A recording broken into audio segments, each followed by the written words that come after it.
Muy buenas noches, bienvenidos a 361 grados, la conversación con Luis Membreño. Este día tenemos un programa especial, vamos a estar hablando sobre lo que está ocurriendo en el mundo, realmente con toda la situación económica, la situación financiera, y para eso qué mejor pues que tener al señor superintendente del sistema financiero, a Víctor Ramírez. Víctor, bienvenido. Rafael Barraza, quien es presidente del Banco Agrícola en El Salvador, y Carlos Lomelí, quien sigue siendo todavía presidente del Scotiabank en El Salvador también. Así que bienvenidos y gracias a los tres por haber aceptado la invitación. Víctor, tal vez comenzamos contigo un poco. ¿Cómo estás viendo la situación de todo este movimiento financiero y económico que hay en el mundo, en el que se habla que puede hacer que venga una nueva crisis? Hay quienes dicen que puede venir una recesión, hay quienes dicen que viene un crecimiento menor para el mundo. ¿Cómo lo estás viendo tú un poco toda esta situación? Bueno, gracias Luis. En verdad, no terminamos de salir de una crisis y entramos probablemente o posiblemente entremos a otro problema, ¿no?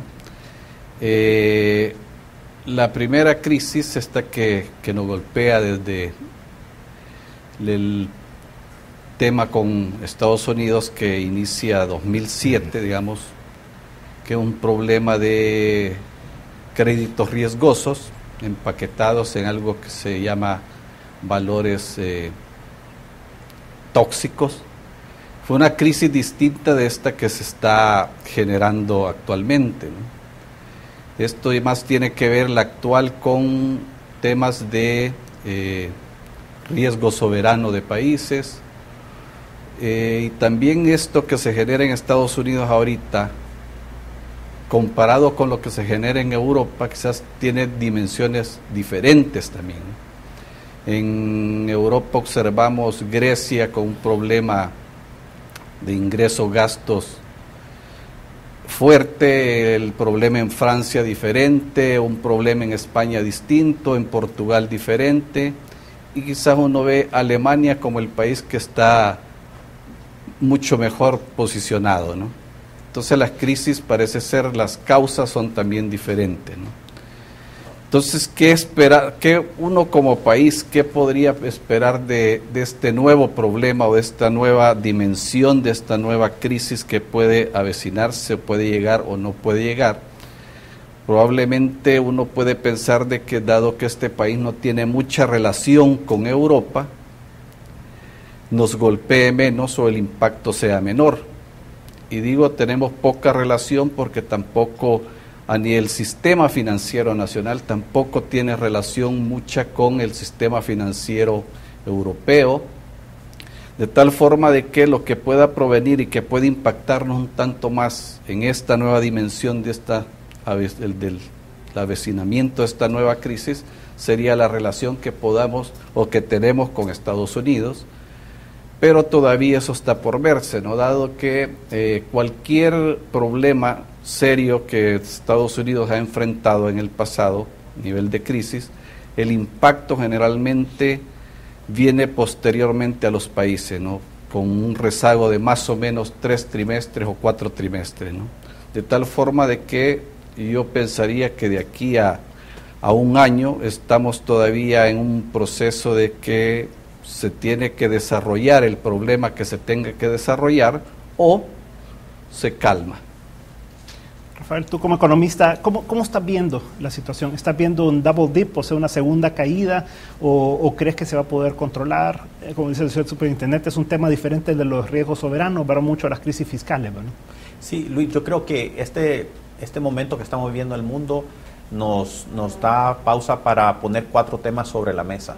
El primer tema es que estamos viviendo una crisis de confianza. Estamos viendo cómo los mercados tienen unos vaivenes enormes de día a día, fluctuaciones en monedas, fluctuaciones en precio de commodities como el oro, el petróleo, y básicamente también una gran desconfianza en la situación fiscal de algunos países y en algunos otros países sobre su sistema financiero. Entonces, tal vez el primer mensaje es que hay una crisis de confianza. No está claro a nivel mundial qué instituciones son más sólidas en términos financieros que otras. El segundo tema es respecto y es un tema íntimamente ligado, que es el tema de la confianza en la situación fiscal de los gobiernos. Hemos visto que aquellos gobiernos que tienen una situación bajo control, pues están teniendo mayores niveles de confianza que aquellos en que la situación fiscal se les ha salido de las manos. Si vemos a Irlanda, Grecia y otros que todavía tal vez no han entrado en la situación crítica, estos países demuestran de que tienen altos niveles de deuda y por lo tanto están siendo víctimas de esta desconfianza de los mercados. Pero también es una desconfianza de alguna manera justificada por el comportamiento fiscal que han tenido. Entonces, ligar este tema de la crisis de confianza con también, en algunos países los gobiernos han sido parte del problema y no parte de la solución. El tercer tema importante es el tema de regulación del sistema financiero. Se ha demostrado que es muy importante tener una sana regulación del sistema financiero.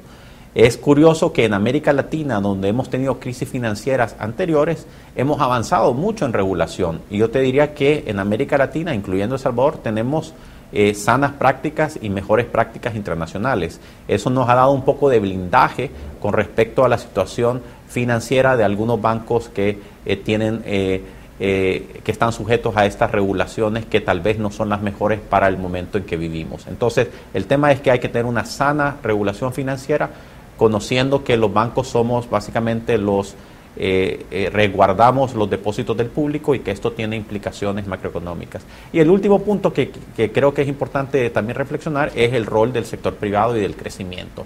Los países que no crecen tienen problemas fiscales, tienen problemas sociales, tienen problemas políticos y están también sujetos a estas crisis de confianza. Entonces, en la manera que el sector privado es atraído por condiciones favorables, se da ese proceso de crecimiento que tiene muchas implicaciones virtuosas para el resto de la economía. Entonces, Luis, eso creo que son temas interesantes. Hay mucha incertidumbre de lo que va a pasar. La verdad es que no sabemos, pero sí hay señales de que la economía de Estados Unidos está entrando en una nueva fase de lento crecimiento. Todavía es demasiado temprano para prever una recesión y sin embargo hay que decir que también se están evaluando las medidas correspondientes de parte de las autoridades fiscales y monetarias de ese país. Así que sí hay que atacar de fondo el problema, el meollo del asunto, que es la crisis de confianza.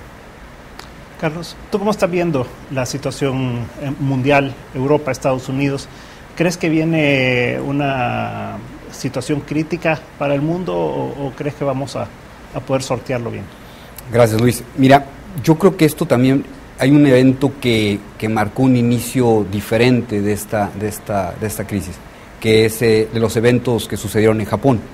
Japón, al final del día, la segunda economía más grande del mundo, hoy ya China siendo la segunda economía, fue seriamente afectada en su capacidad de producción y en su modelo después de los serios acontecimientos que sucedieron a inicios del año.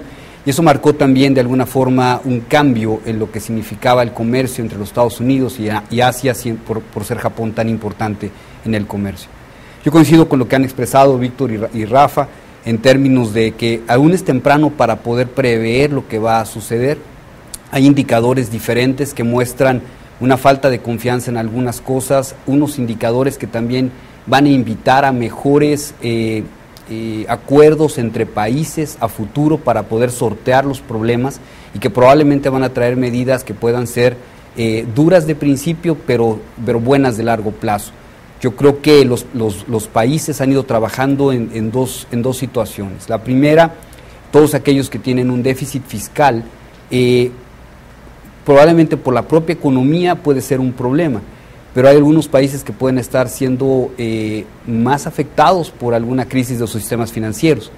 En términos generales, si comparamos el buen trabajo que se ha hecho en la banca para ir aportando más capital y preparándose para una situación futura, creo que en términos de Estados Unidos la capitalización de los bancos es muy importante. En términos europeos hay algunos países que sus sistemas financieros han ido tomando mayores índices de capital que otros. Entonces, creo que es temprano, pero aquí creo que la convergencia de los países en términos de cómo enfrentar la situación europea, si Alemania junto con Francia serán los motores que van a ayudar a proteger un poco o apoyar a los países al final en las deudas globales, creo que va a ser un tema muy, muy importante. Creo que Estados Unidos, por su lado, tiene su propia situación después del 2 de agosto y el downgrade. Eso genera una propia situación interna en los Estados Unidos que eventualmente también tendrá algunas repercusiones en el ámbito del dólar y el ámbito mundial de la economía, que también, coincido como lo platicaba Víctor, podrían llegar a El Salvador en algún tiempo por las remesas o por otros factores de transmisión internacional. Sobre la crisis anterior se le echaba bastante la culpa a la falta de acción en ciertos momentos y regulación de parte de la SEC, y por el otro lado la baja tan fuerte en tasas de interés a principios de la década pasada por parte de la Reserva Federal, y se decía que eso había generado la crisis de subprime y todo lo demás. Entonces, se ha visto un movimiento hacia una mayor regulación en el sistema financiero mundial después de eso. ¿Crees que es suficiente? ¿Crees que se ha avanzado en la dirección correcta y al ritmo que se debería como para poder prever que están más fortalecidos los bancos hoy en día que en 2007, 2006? Bueno, en verdad lo que pasó es que Estados Unidos tenía la regulación adecuada en un momento, ¿no? Pero cuando esta burbuja empezó a crecer, o mejor dicho, la burbuja empieza a crecer porque se flexibilizó la regulación. Y al flexibilizarla, ir bajando constantemente la tasa de interés provocó de que la burbuja se ampliara y al final explotara. Hoy, cuando se ve hacia atrás y ven que la flexibilización de esa regulación es la que provocó en un buen porcentaje la crisis, hoy están volviendo hacia atrás y están volviendo con un esquema de regulación mucho más prudencial, mucho más, no inflexible, pero sí más estricto, para poder controlar ese tipo de fenómenos económicos que generaron esa crisis en ese momento. Ahora, Basilea, por ejemplo, que crea principios macroprudenciales para todo el mundo, está cada vez pregonando porque se adopten nuevas medidas regulatorias para todos los sistemas financieros.